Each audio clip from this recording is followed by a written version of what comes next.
My commands, protect seven at all times, to hook them up. The WEC is available in high definition on Versus. Our ways to win here at the WEC. 3 judges score the bout. The bout duration, 3 5-minute rounds. Championship fights, 5 5-minute rounds. A 10-point must system is in effect, with the round winner getting 10 points, his opponent 9 or less, based on effective striking, grappling, aggression, and of course, cage control. We are set to go in the lightweight division from Las Vegas. 3 rounds of scheduled action. Before these guys get killing each other real quick, I gotta say, I made this mistake at the opening. I keep making the mistake during the fight. Jeff Kern, I know, trains with Pedro Sauer, and I, for some reason, cannot get that out of my head, and I keep saying Sauer Romero. So Jeff Kern, if you're watching in the back, I will fix it again. I don't know why. You know, you make a mistake, and it seems like you just can't fix it in your head. I've never known you to make mistakes. I make quite a few. I'm just trying to smile and be happy afterwards so people aren't too angry. Back to the action inside the cage here live on Versus. Leonard Garcia rocking the white, green, and red trunks, taking on Jamil Massouh in the black with the yellow trim. Now, this is a fight that a lot of people think Leonard Garcia is just going to absolutely steamroll Massouh, because he is coming off, I guess, an angry loss to Mike Brown, where he got rocked in Corpus Christi in the first round. But Jamil Massouh, you talk to Sean Shelby, this is a kid, he's not a slouch. I mean, this kid can bring it. Well, Leonard Garcia, a lot of times when people have, you know, pre-fight hype, it's not always justified as far as the technical abilities of the fighters. Sometimes it goes off of who you're more familiar with. You know, Leonard Garcia trains at a very established camp. He's already fought in a title fight. People know who his name is a lot more readily. You know, after, you know, he had that knockout over Jens Pulver. Yeah. Not that his skills don't justify it, it's just that that weighs in on why people are like, oh, he's going to steamroll Jamil Massouh. Not that I don't feel that Leonard Garcia is probably a little bit the favorite into this fight, right? But Jamil Massouh is definitely competitive, and it's not going to be any, I'd be surprised to see him completely get walked through. Massouh brings a record of 21-5, so he has plenty of experience. Leonard Garcia 16-4, but Garcia again very motivated off that loss in front of his home state fans in Corpus Christi to the champion Mike Brown, which is not, you know, slight him at all. Mike Brown has steamrolled some people. Mike Brown has been a force to reckon with on his way to and retaining the title. Leonard Garcia, though, you know, this is where we're really going to see what kind of individual he's going to be. Oh, wow! With a big right from Leonard Garcia, absolutely drops Jamil Massouh. Massouh is in survival mode. He's still not really there. You see the look in his eyes. Wow, can Leonard Garcia hit people hard? You talk that to was Jens, fast. You talk to our good friend Jens Pulver. He'll tell you just how hard Leonard Garcia hits.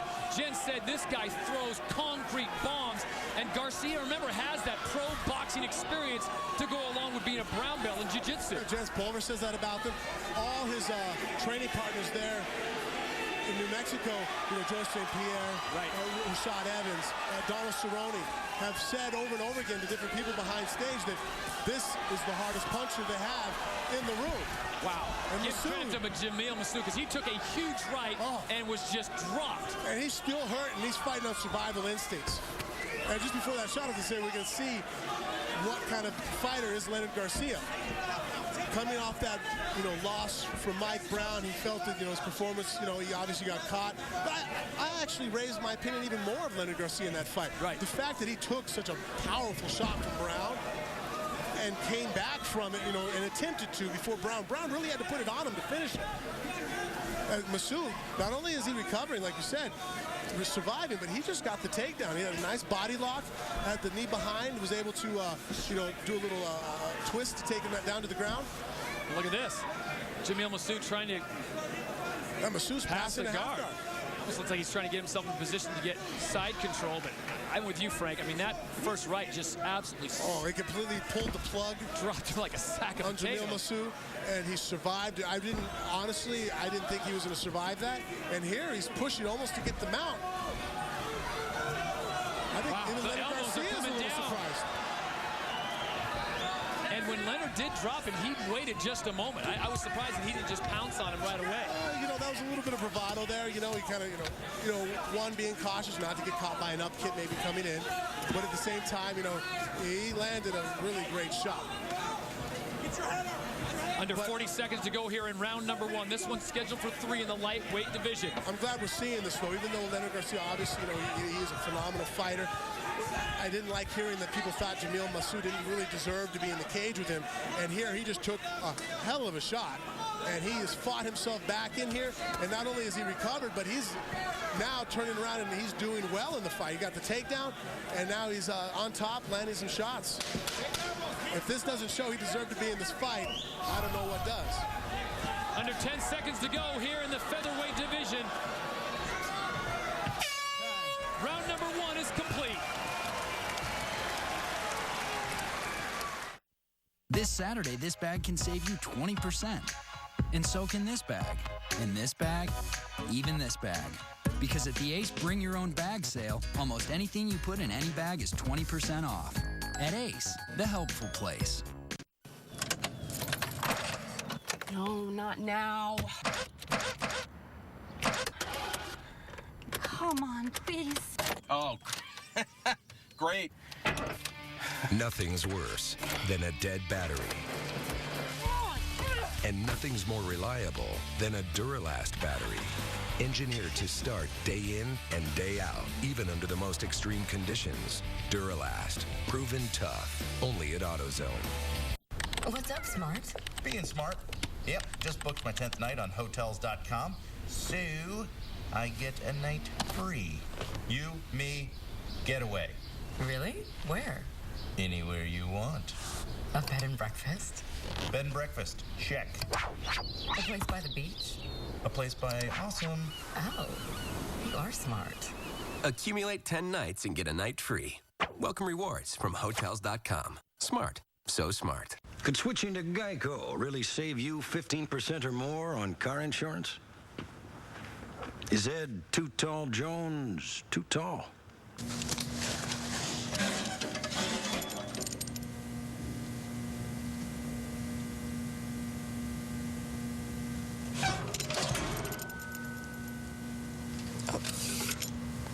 I'm just gonna guesstimate. Geico. 15 minutes could save you 15% or more. Hello, hello, hello. Can anybody hear me? I know. I should have gone to freecreditreport.com. That's where I should have gone. Could have got my knowledge on. Free credit score and report with enrollment and triple advantage.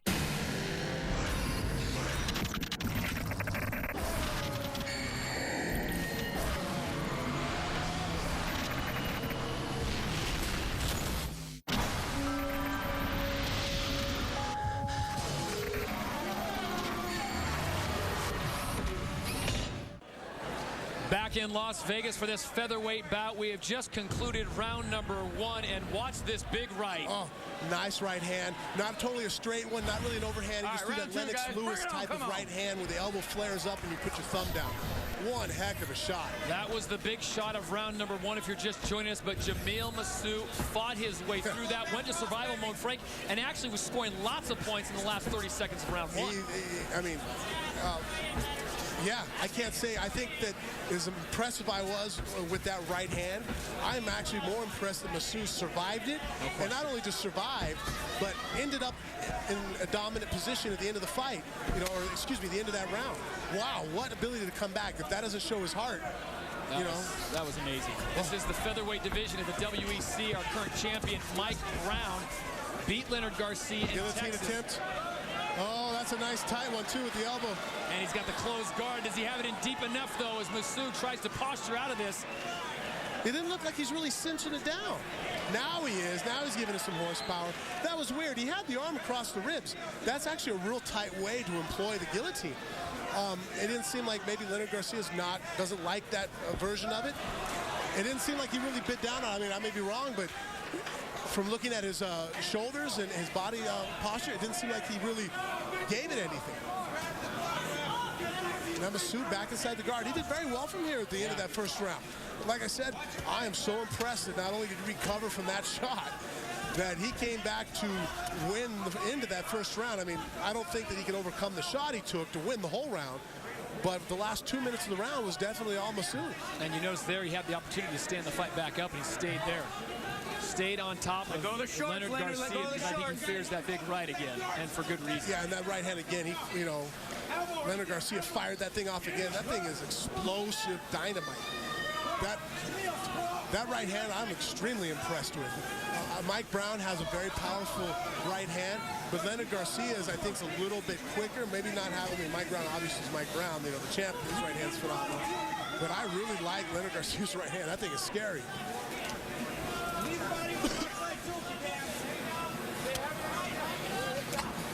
We are under 3 minutes to go here in round number 2 from Las Vegas, Nevada. This one's scheduled for 3 in the featherweight division. Jamil Massouh right now, modified side control here, trying to somehow score some points on Leonard Garcia, who's doing a great job of staying active underneath. And Leonard's trying to get up on his elbow, dig the underhook. That's, textbook half guard work. Now he has the, but the only thing is right now, it looks like Massouh has him stuck in the darce right now. This can actually be bad for Leonard Garcia. That's a legitimate submission attempt right there, people. Leonard Garcia better identify that and get out of it. I think he's identified it, Frank, but it's getting out of it. It's going to be a problem. Yeah, he might have waited a little long. The only thing Massouh could do is cinch his shoulders forward a little bit. Look at the strength of Leonard Garcia. He's still in the choke, though. The fact that he has his arm across is a good thing. Wow, is he going limp? Yeah, he's going limp. Wow, I don't know why he has to give up the back. Yeah, he actually, guys, look at him. He was getting choked out there. That was a legitimate choke. A little gray out? Yeah, wow, I don't think he's, here, is he back yet? There he goes. His stance does not look real stable right now. Yeah, but you know what? He still has that right hand. If I was Jamil Massouh, I would not just assume that. No question. Look at his mouth. Yeah, Jamil does need to jump on him, though. I mean, I know he doesn't want to run into that right hand. But Leonard Garcia is cinder block. Not doing well right now. He's still trying to come back to, get his bearings. That choke was on. He dropped to his knees. I think if Jamil Massouh would have held that choke, I think the fight would have been over. I think that he didn't realize how hurt. Loading up that right again. Yeah, he still looks a little goofy from the choke. Look at the hands. Hands are down, mouth is open. He is trying to. And Jamil needs to keep that left hand high, though. There we go. He has a clinch. He needs, at this point, nice knee. I think Leonard Garcia is trying to get his hips. Oh, he took some more shots. I think that choke really took a lot out of him. I agree with you. Leonard did not look as crisp as when he went into that darce. No, the darce choke, Bravo choke, people call it different names. It's effective. It's effective. It's a very vicious choke. I'm familiar with it a little bit because Robert Dryce is my trainer. Very good with it. I've been choked out many a times by it. It's amazing, though, as we go under 10 seconds, Frank, how the tide has turned from that first 45 seconds with Garcia hitting with a big right. Massouh now is pushing it on, and it looks like we will see a third and final round here in the featherweight division when we return to Vegas. Feel that Massouh, you see here, Jamil had the darce choke here. Leonard Garcia dropped to his knees, not as a defensive maneuver. I really think that he was starting to go out, and I think Jamil Massouh didn't really identify it. He thought maybe that Leonard Garcia was coming back. So now we have two guys that both have pushed their opponent to the verge of consciousness. In the first round, we've seen Jamil get his lights almost put out, and now we see Leonard Garcia in the second round, get the favor returned via a choke. But look at the difference with Leonard Garcia now. He looks a lot more crisp than he did at the end of round number 2. Yeah, he was definitely hurting, and he had to fight back and show his toughness again. It was a great fight going back and forth here. Two very talented fighters in the always competitive featherweight division in the WEC, where the champion is Mike Brown. Jamil, rightfully so, is giving a lot of respect to the power of little jab there to the head of Garcia. He kind of shook again there on his ankle, his balance.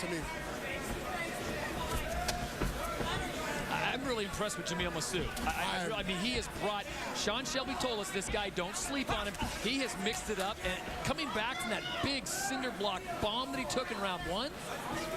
He's shown that he is deserving to fight here in the WEC and deserving to be in the ring, or the cage, with Leonard Garcia. Very technical. Right now he's just fighting a very heavy-handed, explosive Leonard Garcia. Garcia loading up that big right hand.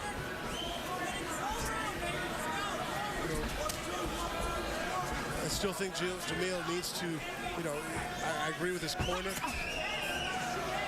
he's been more successful on the ground in this fight. And I think right now, he gets a takedown and finishes this fight on his feet, he could easily pull off the win. Wow.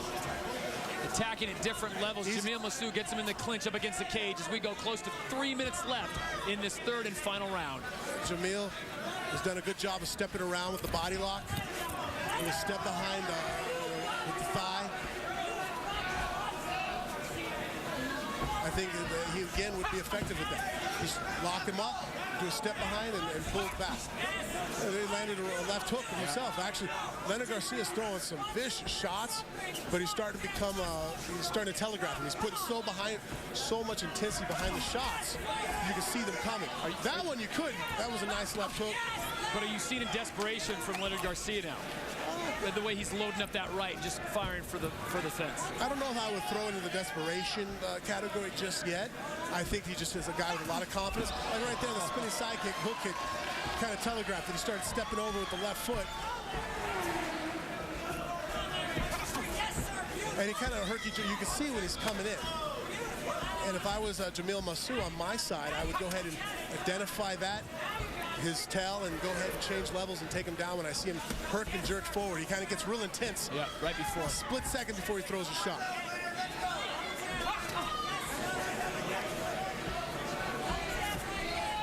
I think that Jamil Massouh, though, is gaining confidence and seeing those shots come. No question. This is the different Jamil Massouh that we saw in round number 1 when he got rocked by Leonard Garcia. Not only did he recover, Frank, but he has turned it up. He's got a nice body lock here. Can't see if he has a double underhooks. It looked like he did for a split second.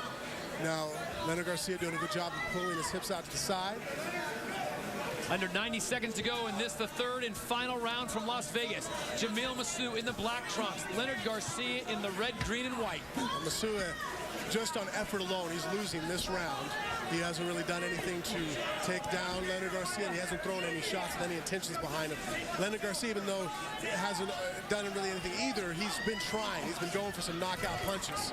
I really think that, I don't know, I think Massouh could be a little bit more aggressive now. I mean, I know that those are scary right hands, but I think that Leonard Garcia still seems a little shaken up from that choke. I mean, his balance, his footwork, it doesn't look like it did the first round. Or it hasn't looked since it did that choke. Well, that straight jab from Jamil Massouh is really neutralizing a lot of what Leonard Garcia came in here planning to do. Yeah, but Leonard Garcia, though, just to the judges, I mean, look at that, rah, coming forward.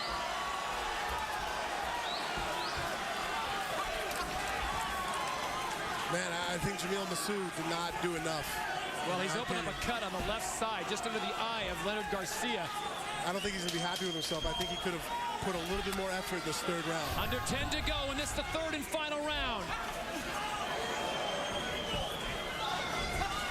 This one's going to the judges. We will find out. For your winner by split decision, Leonard "Bad Boy"